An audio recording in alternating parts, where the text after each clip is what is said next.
जय श्री कृष्ण पंडित जी। पंडित जी, एक प्रश्न है कि लक्ष्मी गणेश जी की मूर्ति हैं जो विग्रह हमारे घर पे हैं, हम उन्हें हर साल क्यों बदलते हैं? बदलने के कोई विधान नहीं है और मिट्टी की प्रतिमा को बदला जाता है। पार्थिव शिवलिंग की पूजा भी हमारे पुराणों में लिखी गई है। तो अगर पार्थिव शिवलिंग माने मिट्टी के, तो अगर मिट्टी और रेत की अगर कोई प्रतिमा बनेगी तो बहुत ज़्यादा समय तक चल नहीं सकती, तो इसलिए उसको परिवर्तन किया जाता है। वो भी गंगा जल में, नदियों में प्रवाहित करके आप दूसरे मिट्टी की या रेत की बनी हुई, गोबर की बनी हुई प्रतिमाओं को ला सकते हैं। लेकिन अब संभव नहीं है। सबसे बड़ी बात क्या है कि मिट्टी के नाम पर पीओपी और केमिकल के बने हुए गणेश लक्ष्मी जी मिल रहे हैं, जिनको आप मिट्टी समझकर ला रहे हैं। पीली मिट्टी की डली ही गणेश जी के लिए रखी जाती थी और आज पीली मिट्टी की डली ही गणेश जी के नाम पर आप कलावा लपेट कर पूजा में रख सकते हैं। तो अब वो पीओपी और केमिकल के बन रहे हैं, वो घुलती नहीं है, जल प्रदूषण होता है। तो आप तो अच्छे समझ के लाए, लेकिन उसके अंदर लाभ ही नहीं मिलेगा, गुणवत्ता ही नहीं है। तो उसको डालने से गंगा जल को प्रदूषण करने का पाप और लग गया आपको। देसी गाय गोबर में लक्ष्मी का वास है, मिट्टी गणेश जी का स्वरूप है। आप इन दोनों को मिला करके प्रतिमा बनाइए, गणेश प्रतिमा, उनको पूजा कीजिए, 1 वर्ष के पश्चात प्रवाहित कीजिए, कोई दोष नहीं। अगर इतना संभव नहीं है या ऐसी नहीं मिल रही है तो आप बदले ही क्यों? तो फिर क्या, किस चीज़ की रखें? धातु की प्रतिमा रखिए। धातु मतलब?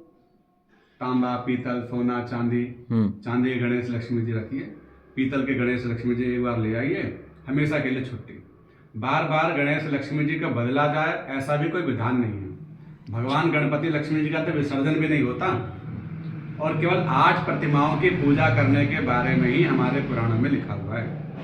श्रीमद् भागवत महापुराण के 11वें स्कंद में इस बात का प्रमाण है कि गृहस्थियों को केवल 8 प्रतिमाओं की पूजा करनी चाहिए।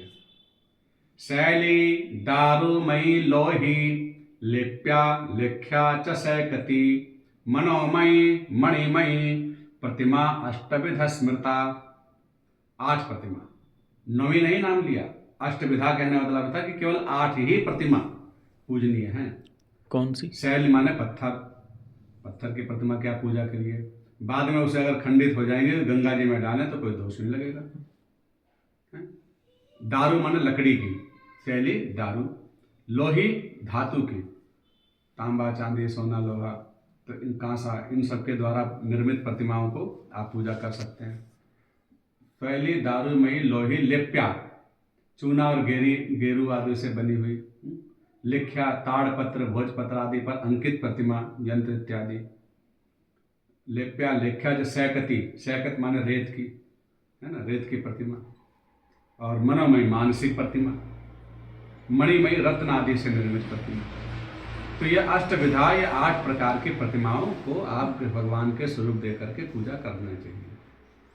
लेकिन इसके अन्यत्र जितने भी फाइबर, प्लास्टिक, केमिकल, कांच, मोम और नए नए तरह के जो पीओपी और एक वो भी तरह के आ रहे हैं ना, जो प्लास्टिक जैसा दिखता है, हाँ, वो कई तरह की चीजें होती हैं जो दिखने में पत्थर जैसी लग रही है, बड़ी सुंदर लग रही हैं। लेकिन वो सब क्या है कि उन सब के द्वारा अगर आपने भगवान का स्वरूप दिया तो वो खंडित कभी ना कभी तो होंगे ही।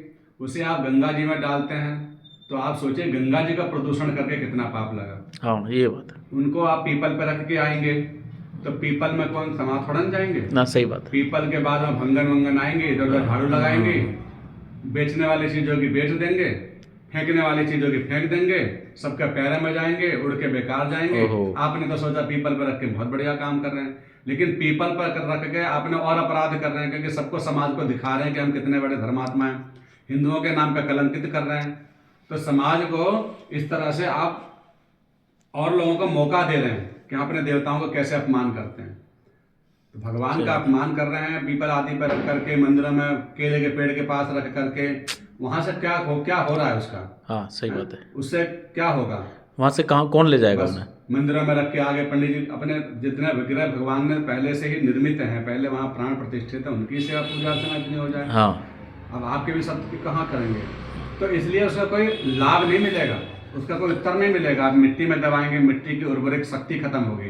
कुछ लोग कहते हैं जला दीजिए, अग्नि संस्कार कर दीजिए। पिन्नी प्लास्टिक जलाएंगे तो उसका धुआं भी प्रदूषण करेगा। हाँ, तो जो गलत है वो तो गलत ही रहेगा। सही बात है। है ना, इसकी तासीर ही गलत है। अगर हाँ। प्लास्टिक की तो गलत ही है। वायु हमारे देवता वायु हैं और हम वायु देवता का भी तो उसमें ये प्रकृति ही भगवान का स्वरूप हाँ। है। प्रकृति का पर्यावरण को अच्छे करने के लिए भगवान ने सृष्टि बनाई है। उस पर्यावरण को खराब करके कोई धर्म थोड़ा ना निभता है। अब मुझे बताइए, जैसे वैष्णो देवी लोग जाते हैं, अब प्रसाद लेके आते हैं तो हर प्रसाद में देवी जी का एक लॉकेट, और लॉकेट पत्थर का होता है, जंग खा जाता है जल्दी, है तो उस अब हम क्या करें, ना लें फिर उसे? बिल्कुल ना लो, प्रणाम करो, वहीं से मत लो। वो कहेगा कि मन में वहम आता है कि देवी घर आ रही हैं और हम देवी को वापस भेज रहे नहीं हैं। नहीं, कोई देखिए, जो चीज़ हमारे को लग रहा है उसका सदुपयोग करें। भगवान की पहली बात है, ऐसी ऐसी चीज़ों का हम लोग कोशिश करें रोकें कि भगवान अब बहुत हो गए, अब भगवान के पूजने वाले भक्तों की ज़रूरत है। जो भगवान जी स्थापित हैं, विग्रह हैं, उनका स्वरूप की पूजा करो, लेकिन इस रूप का अनादर की तरह से नहीं। हाँ। हम रूप के छवि को, भगवान के स्वरूपों को बेकार कर रहे हैं, विकृत कर रहे हैं, ये बहुत बड़ा दोष है। तो ऐसा ना करें। और आप अगर ले भी लें, कदाचित आ भी जाएं किसी रूप में भी भगवान जी, तो आप दर्शनीय रूप में रखें, मंदिर में तो न रखें, दर्शनीय रूप में रखें जब तक रखना है। फिर आप उसे भेंट कर दीजिए। तो बदला बदली कर दीजिए, उपहार में आपको मिला, आप भी किसी को उपहार दीजिए, तो एक ही तो कम से कम चल रहा है। अगर राउंड भी लग रहा है, पहली बात तो ऐसा करना नहीं चाहिए। हाँ, नहीं करना चाहिए। लेकिन अगर कदाचित करना भी पड़े तो हम कह रहे हैं कि हमारे पास कोई गिफ्ट आए और हमें लग रहा है कि हमारे मंदिर में तो पर्याप्त है, भगवान जी हमें उतने रखने हैं, या इन 8 प्रतिमाओं को ही रखना है, उनमें से ये अलग है, तो आप किसी और को दे दीजिए उपहार में। तो एक ही तो घूम रहे हैं, फिर आप दुकान से लेकर के फिर घुमाएंगे, उससे तो अच्छा ही हुआ, कम से कम एक ही प्रतिमा का तो ना। हाँ। तो इस तरह से तो हम भी जब कोई प्रसाद बांटें या कहीं तीर्थ से आए तो हम कोई भगवान का विग्रह ना बांटें लाके? ना, पहली बात तो बांटना ही नहीं चाहिए। मंदिर के तीर्थ से आओ, आप तीर्थ से प्रसाद बांटो, अन्न दान सेवा करो, हाँ। प्रसाद उनका बांटो, अच्छी बात है। वहाँ की चर्चाएं करें, हाँ, वहाँ की बात बताएं, वहाँ धाम की सेवा बताएं, ये सब करिए। ये बांटें। हम्म। हाँ, बहुत बढ़िया। तो धाम की सेवा किस तरह से होगी, ज्ञान दीजिए सबको। हाँ, ज्ञान बांटने की चीज़ है। ठीक है। जय श्री कृष्ण प्रभु जी।